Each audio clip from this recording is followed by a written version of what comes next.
మరో breaking news చూసినాం. పహల్గాం ఉగ్రదాడికి భారత సైన్యం ప్రతీకారం తీర్చుకుంది. శ్రీనగర్లోని హర్వాన్ లద్వాస్ ప్రాంతంలో జరిగిన ఎన్కౌంటర్లో 3 ఉగ్రవాదులు హతమయ్యారు. ఆపరేషన్ మహాదేవ్లో 3 ఉగ్రవాదులు ఆసిఫ్ ఫౌజీ, సులేమాన్ షా, అబూ తల్హా హతమైనట్లు సైన్యం ప్రకటించింది. ఉదయం 11 గంటలకు ఆపరేషన్ మహాదేవ్ను ప్రారంభించారు. పక్కా సమాచారంతో నెల రోజుల నుంచి గాలింపు చేపట్టిన భద్రతా బలగాలు ఆపరేషన్ను విజయవంతం చేశాయి.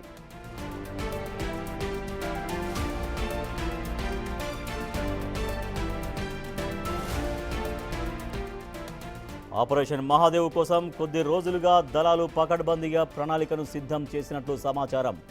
తాము అనుకున్నట్లుగానే దాచిగాం అడవుల్లో 2 రోజుల క్రితం అనుమానాస్పద కమ్యూనికేషన్లను భద్రతా దళాలు గుర్తించాయి.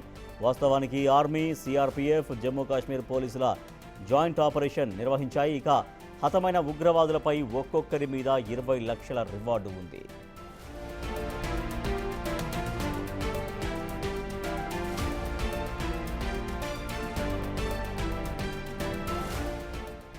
దాచిగాం సమీపంలోని మహాదేవ్ పర్వతం ఆధారంగా ఈ ఆపరేషన్కు ఆ పేరు పెట్టారు. మృతి చెందిన 3 లష్కరే తోయిబాకు చెందినవారు.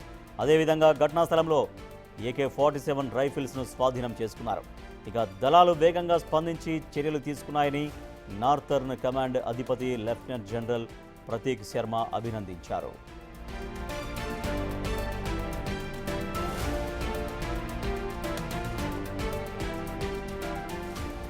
పెహల్గాం దాడిలో 26 మంది టూరిస్టులను కాల్చి చంపారు ఉగ్రవాదులు.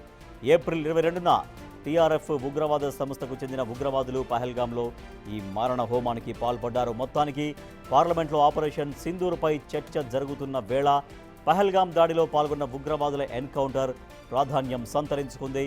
ఇక ఈ ఘటన తర్వాత శ్రీనగర్లో హై అలర్ట్ కొనసాగుతోంది.